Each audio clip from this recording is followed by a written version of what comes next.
Breaking news చూస్తున్నాం. ఇవాళ 5వ రోజు తెలంగాణ అసెంబ్లీ సమావేశాలు జరగనున్నాయి. ఉదయం 10 గంటలకు అసెంబ్లీ 7వ సెషన్ ప్రారంభం కానుంది. ముందుగా ప్రశ్నోత్తరాలకు సభ్యులు సమయం వెచ్చించనున్నారు. అనంతరం Telangana Hyderabad industrial lands transformation పాలసీపై స్వల్పకాలిక చర్చ జరపనున్నారు. తెలంగాణ రైజింగ్ 2047 పైన శాసనసభ్యులు చర్చించనున్నారు.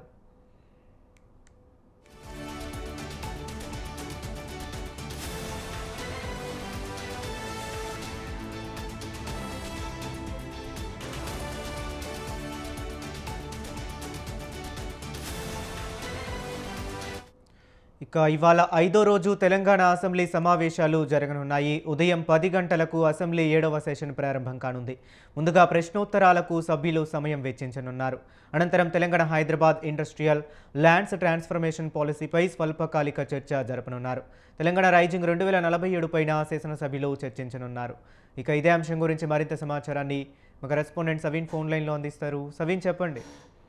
తెలంగాణ అసెంబ్లీ శీతాకాల సమావేశాలు 5వ రోజు 10 గంటలకు ప్రారంభం కాబోతున్నాయి. తెలంగాణ శాసన మండలిలో ప్రశ్నోత్తరాల కార్యక్రమం ఉంది. ముఖ్యంగా తెలంగాణ శాసనసభలో సింగరేణి ఉద్యోగులకు వైద్య సదుపాయాలు, తెలంగాణలో ఎలక్ట్రికల్ వెహికల్ పాలసీ, రాష్ట్రంలో సన్నబియ్యం సేకరణ పంపిణీ, అదేవిధంగా కొత్త ఫైర్ స్టేషన్ల ఏర్పాటు, హైదరాబాద్ నగరంలో వాహనాల పొల్యూషన్ నియంత్రణ, ఇందిరమ్మ ఇంటి పథకంలో పెండింగ్ బిల్లుల చెల్లింపు, అదేవిధంగా గండేడ్ మరియు మహమ్మదాబాద్ మండలాల కలయికలను రద్దు చేయడం, సాంప్రదాయ వృత్తులకు ఉచిత విద్యుత్ పథకం, రాష్ట్రంలో యూరియా ఎరువుల కొరత, ఆర్టీసీ బస్సు ప్రమాద బాధితులకు నష్టపరిహారం, అదేవిధంగా శాసన మండలిలో వరంగల్ హెల్త్ సిటీ ఏర్పాటు, తెలంగాణలో కొత్త పరిశ్రమల ఏర్పాటు, రాష్ట్రంలో మహాలక్ష్మి పథకం అమలుతో పాటు జిహెచ్ఎంసీ, హెచ్ఎండిఏ వాటర్ బోర్డు, అదేవిధంగా Quli Qutb Shahi urban development authority పరిధిలో అభివృద్ధి పనులు, ఆహార భద్రతా చర్యలు, ఇంటిగ్రేటెడ్ పాఠశాలల పాలసీ అమలు, గురుకుల పాఠశాలలు పని సమయాల మార్పులు, జాతీయ విద్యా విధానం 2020 అమలు, అదేవిధంగా కొత్త గ్రామ పంచాయతీల్లో కనీస సౌకర్యాల కల్పన, మిషన్ భగీరథ పథకం ద్వారా మంచినీటి సరఫరా, అదేవిధంగా తెలంగాణ అసెంబ్లీలో 2 అంశాలపై స్వల్పకాలిక చర్చ ఉండబోతోంది. ముఖ్యంగా Telangana Hyderabad industrial lands transformation HILT పాలసీపై స్వల్పకాలిక చర్చ ఉండబోతోంది. ముఖ్యంగా ఇటీవల జరిగినటువంటి కేబినెట్ సమావేశంలో రాష్ట్ర ప్రభుత్వం హిల్ట్ పాలసీని తీసుకొచ్చింది. ఈ హిల్ట్ పాలసీలో భాగంగా ప్రధానంగా రాష్ట్రంలో ఉన్నటువంటి పారిశ్రామిక భూములను బదలాయింపు కార్యక్రమాన్ని చేపట్టింది. దీన్ని బీఆర్ఎస్ పార్టీ తీవ్రంగా వ్యతిరేకిస్తోంది. ప్రధానంగా ఈ హిల్ట్ పాలసీ పేరుతో రాష్ట్ర ప్రభుత్వం 5 లక్షల కోట్ల భూ కుంభకోణానికి తెరలేపిందంటూ కూడా బీఆర్ఎస్ పార్టీ ఆరోపణలు చేస్తోంది. ఇటీవల బీఆర్ఎస్ పార్టీ ప్రతినిధి బృందం బీఆర్ఎస్ వర్కింగ్ ప్రెసిడెంట్ కేటీఆర్, అదేవిధంగా మాజీ మంత్రి హరీష్ రావుతో సహా బీఆర్ఎస్ పార్టీకి సంబంధించిన మాజీ మంత్రులు, ఎమ్మెల్యేలు పారిశ్రామిక ప్రాంతాల్లో పర్యటించి అక్కడ ప్రజాభిప్రాయ సేకరణ చేపట్టారు.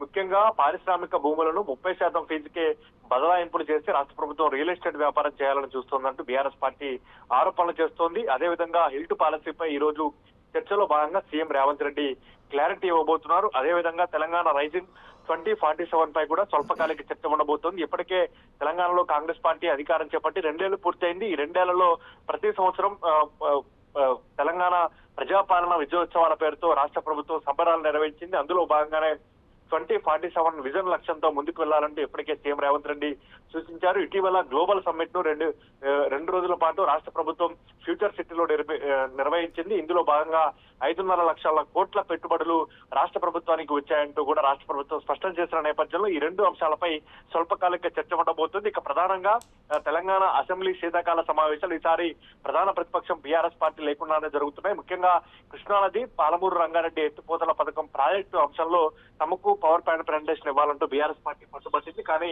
దానికి ప్రభుత్వం అంగీకరించలేదు. ఈ చర్చ సందర్భంగా చర్చకు ముందు రోజే మూసీ నది ప్రక్షాళన అంశంపై సీఎం రేవంత్ రెడ్డి మాట్లాడారు. దీనికి సంబంధించి అసెంబ్లీలో మాకు అవకాశం ఇవ్వలేదంటూ బీఆర్ఎస్ పార్టీ అసెంబ్లీ శీతాకాల సమావేశాలను బాయ్కాట్ చేసి మరీ వెళ్లిపోయింది. దీనికి సంబంధించి ఇప్పటికే బీఆర్ఎస్ పార్టీ ఇటు శాసనసభలో అటు శాసన మండలిలోనూ సమావేశాలను బాయ్కాట్ చేసిన పరిస్థితి మనకు కనబడుతోంది. అసెంబ్లీలో ప్రభుత్వం అంటే ఇరిగేషన్ శాఖ మంత్రి ఉత్తమ్ కుమార్ రెడ్డి పాలమూరు రంగారెడ్డితో పాటు కృష్ణానది జలాలపై ఉన్నటువంటి ప్రాజెక్టులపై పవర్ పాయింట్ ప్రజెంటేషన్ ఇచ్చారు. ఆ తర్వాత సీఎం రేవంత్ రెడ్డి మాట్లాడారు. దానికి కౌంటర్ గా తెలంగాణ భవన్ లో మాజీ మంత్రి Harish Rao power point presentation ఇచ్చారు. కాబట్టి అసెంబ్లీ శీతాకాల సమావేశాలను బీఆర్ఎస్ పార్టీ బైకాట్ చేసింది. కాబట్టి అసెంబ్లీ శీతాకాల సమావేశాల చర్చల్లో అధికార కాంగ్రెస్ పార్టీతో పాటు బీజేపీ, ఎంఐఎం, సిపిఐ పార్టీలు పాల్గొంటున్నాయి. ముఖ్యంగా ఈ రోజు హిల్ట్ పాలసీతో పాటు అదేవిధంగా తెలంగాణ రైజింగ్ 2047 విజన్ అనే అంశంపై, ఈ రెండు అంశాలపై స్వల్పకాలిక చర్చ ఉండబోతోంది. అదేవిధంగా ప్రశ్నోత్తరాల కార్యక్రమం ఉంటుంది. రేపటి వరకు తెలంగాణ అసెంబ్లీ సమావేశాలు జరిగే అవకాశం ఉన్నట్లుగా తెలుస్తోంది. Okay, right. Thank you Saveen.